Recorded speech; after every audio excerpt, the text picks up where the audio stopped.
সুপ্রভাত বন্ধুরা, কারণে অকারণে ব্লগের আমি শিপ্রা বলছি। আজ আর মর্নিং ওয়াকে যাওয়া হয়নি গো, কারণ খুবই মনটা খারাপ। আজকে আমার বড় মেয়ের বার্থডে, কিন্তু খুবই মনটা খারাপ। মেয়ে জামাই দুজনেরই প্রচণ্ড জ্বর। কাল থেকে সর্দিটা লেগেছে, কিন্তু জ্বরটা কাল থেকে প্রচণ্ড, যার জন্য কি বলবো আর।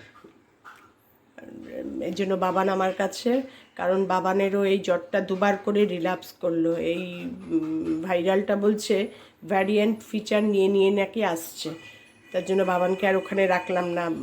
ওদের যে ভাইরালটা হয়েছে সেটা যদি আবার বাবানের যেটা হয়েছিল তার থেকে আলাদা হয়, আবার বাবানের হতে পারে। এই জন্য বাবানকে আমার কাছে, আর বাবান থাকা মানে তো আমার মর্নিং ওয়াকে যাওয়ার ব্যাপারই নেই। তা আজকে আর বিশেষ কিছু রান্না করব না। মেয়েকে জিজ্ঞেস করলাম কী খাবি, তা পায়েস তো আমি করি, সেই মেয়ের বার্থডের জন্য পায়েস বানাচ্ছি।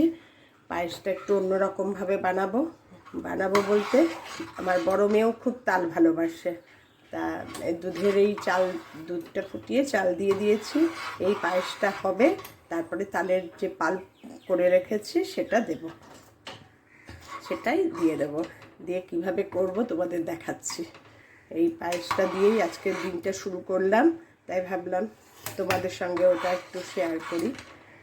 তোমরা সবাই কেমন আছো গো? আমি খুব একটা ভালো নেই। এতদিন গেল বাবানের শরীর খারাপ, তারপরে হলো আমার বড় মেয়ে, জামাই আর আমার কর্তা, তিনজনেরই সর্দি। তা কর্তা মোটামুটি সর্দিতেই আটকে আছে, ঠিক আছে এখন মোটামুটি, কিন্তু বড় মেয়ে জামাইয়ের 2, 2.5, 3 টেম্পারেচার এসে যাচ্ছে। আজকে শুধু প্যারাসিটামলই খাচ্ছে। ছোটো মেয়েই দেখছে কি ওষুধ খাবে না খাবে।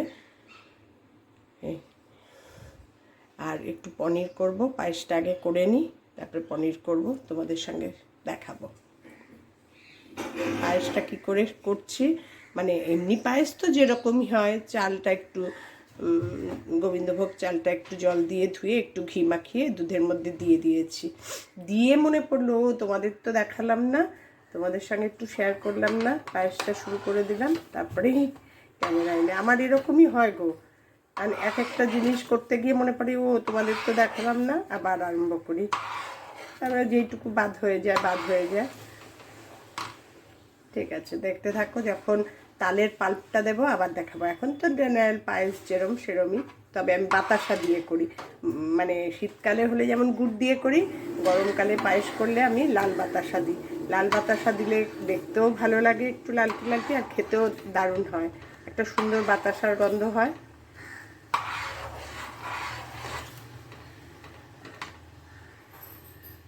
আমি 2 মেয়ের বার্থডেতে পায়েসটা আমি করি, যে যা খায়, যা যেখানে খাক, যা ইচ্ছা করুক, পায়েসটা আমি করি।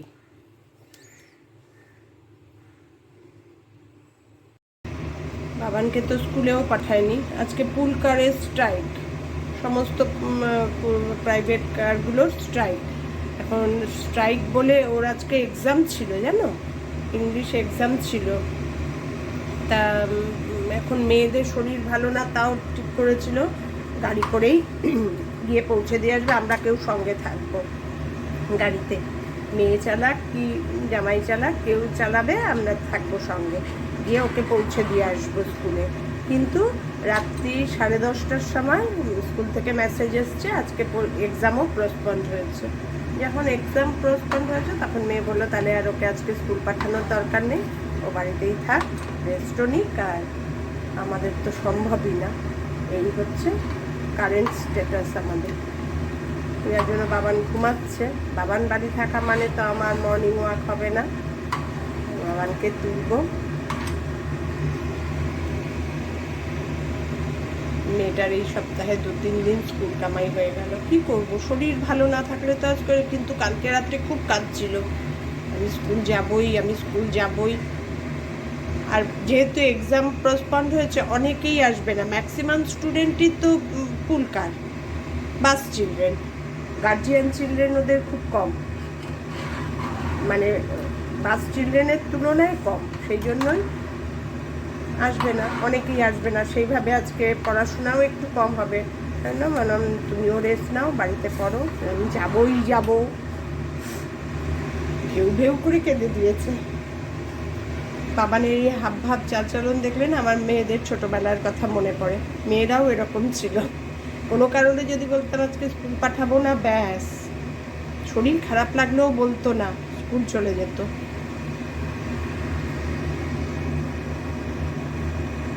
চালগুলো সিদ্ধ হয়ে গেছে, এবার বাতাসা দিয়ে দেবো, কারণ বাতাসা দিলে পরেও তো আবার জল ছাড়বে, সেটাও আবার ঘন হতে হবে, সেই জন্য এবার বাতাসাগুলো দিয়ে দেবো। আর চাল সিদ্ধ না হলেও আমার বড় মেয়ে না একটু গোড়া গোড়া খেতে ভালোবাসে, একটু একটু চাল মুখে লাগবে এরকমও ভালোবাসে। 1 কিলো দুধে 150 বাতাসা, লাল বাতাসা দারুণ হয়। আমি ঠাকুরের পুজোতেও যখন পায়েস টায়েস কিছু বানাই পুজোর সময়, তখনও আমি লাল বাতাসা দিয়েই বানাই, খুব ভালো লাগে খেতে। আর লাল বাতাসা আমার নাতনি খুব ভালোবাসে, ওকে দই টই খাওয়ালে লাল বাতাসা 2-1টা দিয়ে দিলে ব্যাস, আর কিছু দরকার নেই ওর। চালগুলো একটু সিদ্ধ সিদ্ধ হয়ে গেছে। আমি চালগুলো না ঘিয়ে ভেজে দিই না, এই চালগুলো ধুয়ে একটু ঘি, আধা চামচের মতো ঘি নিয়ে মাখিয়ে দুধের মধ্যে দিয়ে দিই। অদ্ভুত একটা সুন্দর গন্ধ হয়, পুরো মনে হচ্ছে ভোগের খাচ্ছি। যেরকম পায়েস করি সেরকম করে নিয়ে তারপরে তালের পাল্পটা মেশাবো, আগে না। দেখো একটু দুধটা কি সুন্দর রেডিশ রেডিশ হয়ে যাচ্ছে, দারুণ লাগে দেখতে।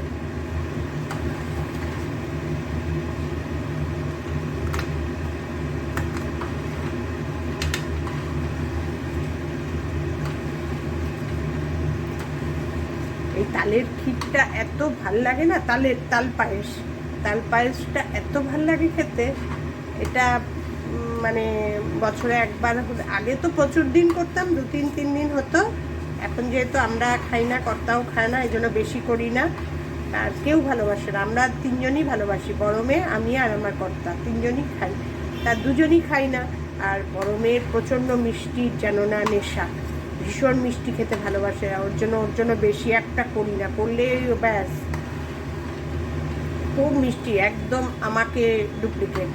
আমিও যেরকম মিষ্টি ভালোবাসি ও ঠিক তাই ভয় লাগে আমার। নিজের তো হয়ে গেল না সুগার, বাবারও আছে, এর জন্য ভয় লাগে ওকে বেশি দিতে। ছোটো মেয়ে যেমন মিষ্টি ভালোবাসে না, যতই প্রিয় মিষ্টি আনো একটার বেশি আর 1.5টাও খাবে না, যেন ওকে নিয়ে অত চিন্তা নেই। আবার তালের পাল্পটা যখন মেশাবো তোমাদের আবার দেখাচ্ছি।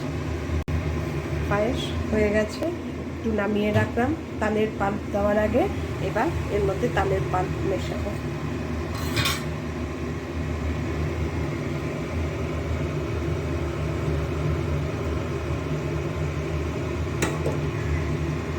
তালের পাল্প দিয়ে আর একটু ক্ষীর মতন করবো, খুব ভালো হয় খেতে। আর মিষ্টি টিষ্টি কিছুই দেওয়ার দরকার নেই, এমনিতেই, কারণ তালের পাল্পে মিষ্টি থাকে। আর দেবো একটা তেজপাতা, তালের পাল্প দিলে একটা তেজপাতা না দিলে ভালো লাগে না। এবার এটা ফুটবে, একটু ঘন ঘন হবে, নামিয়ে রাখবো। এই হয়ে গেল আমার তালের পাল্প দিয়ে পায়েস বানানো ক্ষীর। এটা আমার গরমের প্রচণ্ড প্রিয়, আমারও প্রচণ্ড প্রিয়, তাই ভাবলাম ওকে আর বলিনি, দেখলে যে আনন্দ পাবে না, দেখে শরীর ভালো না, কিচ্ছু খেতে পারছে না, মাম তুমি একটু আসো, মাম তুমি একটু আসো। আমি তো এদিকে মেয়ের জন্য যেতে পারছি না, মেয়ে আমার কাছে আজকে অফিসে হয়তো করবে না, যাওয়ার তো প্রশ্নই ওঠে না, বাড়ি থেকেও হয়তো পারবে না করতে।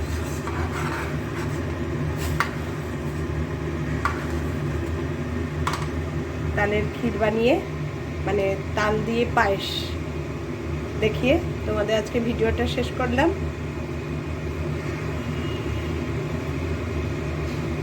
এরপর কি করি, এখনের মতো ভিডিও শেষ, তারপরে বাবার উঠুক, বাবানের সঙ্গে কি করি না করি সব তোমাদের দেখাবো।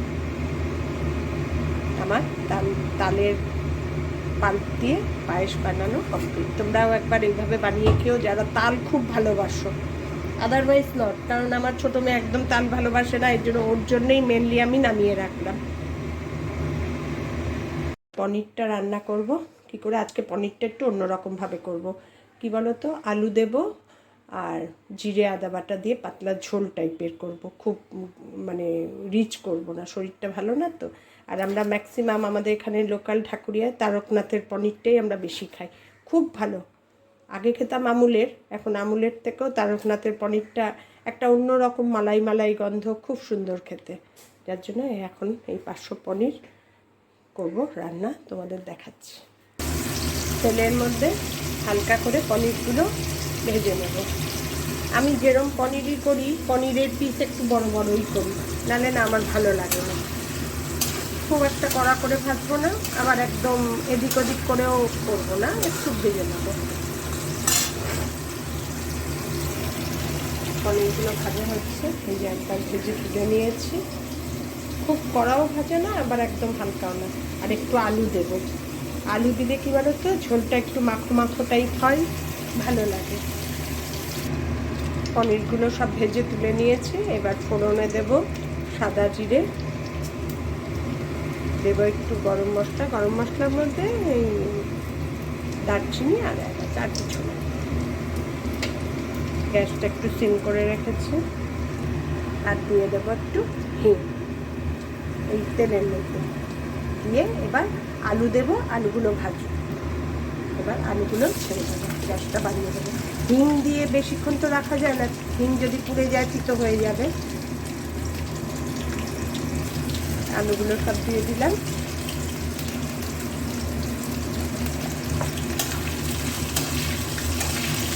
আলুগুলো ভাজা হতে দেবো।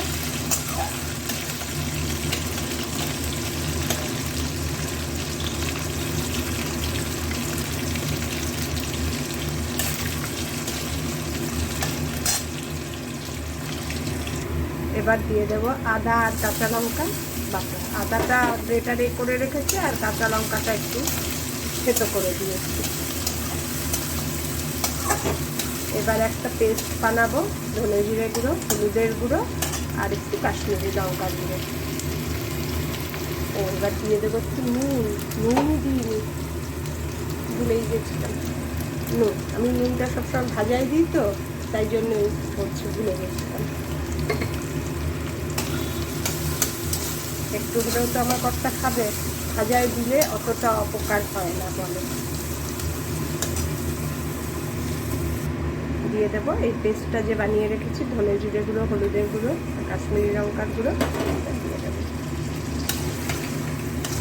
এবার মশলাটা একটু ভালো করে ভাজা হতে দেবো, জল দিয়ে গুলে দিয়েছি। আর তার সঙ্গে দিয়ে দেবো দুটো টমেটো।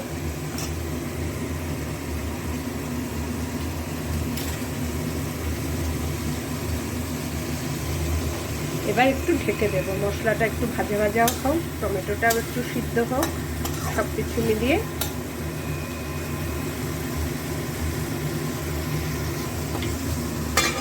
ঢেকে গ্যাসটা একটু সিম করে দেবো, মানে পুড়ে যাবে। একটু সিম করে দেবো, এবার হোক। মশলাটা দেখো, ঢাকা খুলে দেখছি এরকম ভাজা ভাজা হয়ে গেছে। এবার মোটামুটি তেলও ছেড়ে ছেড়ে এসছে, এই জন্যই ঢেকে দিলে খুব ভালো হয়, জানো তো। জল দিয়ে মশলাটা গুলে আমি এটা করছি, বেশ সুবিধা হচ্ছে। নিজে হাতে রান্না করতে গিয়ে অনেক কিছুই দেখছি, আমি জানছি, যেটা আর কি মুখে বলে হয় না। এতদিন পেছনে থাকতাম, এখন সামনে একদম না, ফ্রন্ট লাইনে অনেক কিছু জানতে পারছি। এবার মশলাটা যে গুলেছিলাম সেই বাটিটা দিয়ে জলটা দিয়ে দেবো। ভালোই তেল তেল ছেড়ে এসছে, আলুগুলোও সিদ্ধ হয়ে গেছে, টমেটো একদম মজে গেছে। এবার ওই যেটায় মশলা গুলেছিলাম সেই বাটিটায় জলটা দিয়ে দেবো।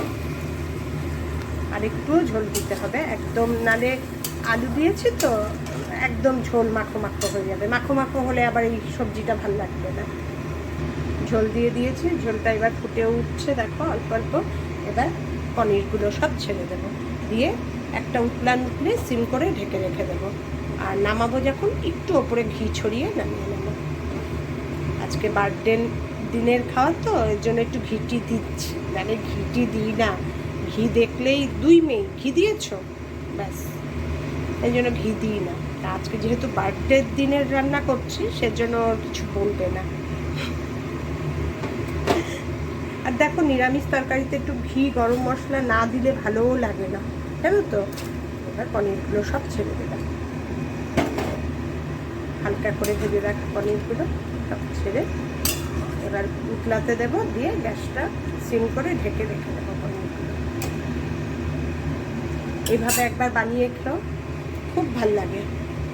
তবে ফোড়নে কিন্তু দিতে হবে গরম মশলা আর হিং, তাতেই গন্ধটা খুব সুন্দর আসবে। কারণ এই পনিরটা আমি অনেক দিন বাদে করলাম, অনেক দিন বাদে। এখন ম্যাক্সিমামই চিলি পনির খাবো, তাই চিলি পনিরই করি। এবার দেখো ফুটে উঠেছে, এবার ঢেকে দেবো, ঢেকে গ্যাসটা সিম করে হতে দেবো কিছুক্ষণ স্ট্যান্ডিং টাইমে, তারপরে গ্যাসটা অফ করবো। ভালো করে না ফুটলে না ভালো ইটা হয় না, ঝোলটা মানে টেস্ট হয় না। হয়ে গেল আমার পনিরের তরকারি, পনির কারি যাই বলো। এবার নেক্সট যা করব তোমাদের দেখাচ্ছি।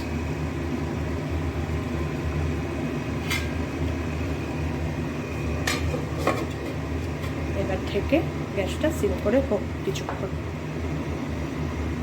এই বাবানকে ঘুম থেকে তুললাম, দেখো আমার গুন্ডা।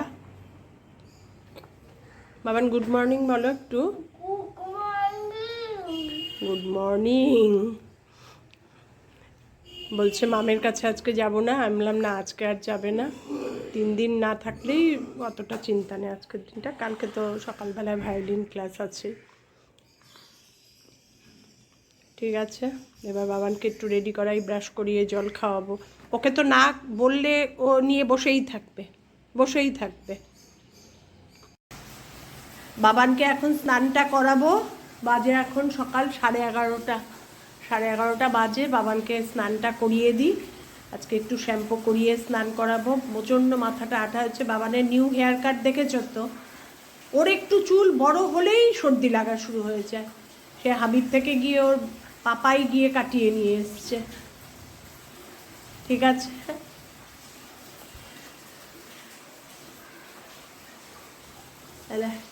একটু কথা বলো তুমি, হ্যালো বলো। কেন ও এখন খেলছিল, খেলার থেকে ওকে স্নানে নামিয়ে নিয়ে এসেছি, তাই মুখটা একটু অফ আছে মুখটা। ঠিক আছে, এখন বাবানকে স্নানটা করাই। আজকের ভিডিওটা এখানেই শেষ করছি। তোমাদের যদি আমার ভিডিও ভালো লাগে তাহলে লাইক কমেন্ট শেয়ার করে দিও, আমার চ্যানেলটাকে সাবস্ক্রাইব করে নিও। তোমরা সবাই ভালো থেকো, সুস্থ থেকো, সাবধানে থেকো। আবার দেখা হবে নতুন একটা নতুন ভিডিওর সঙ্গে। টাটা।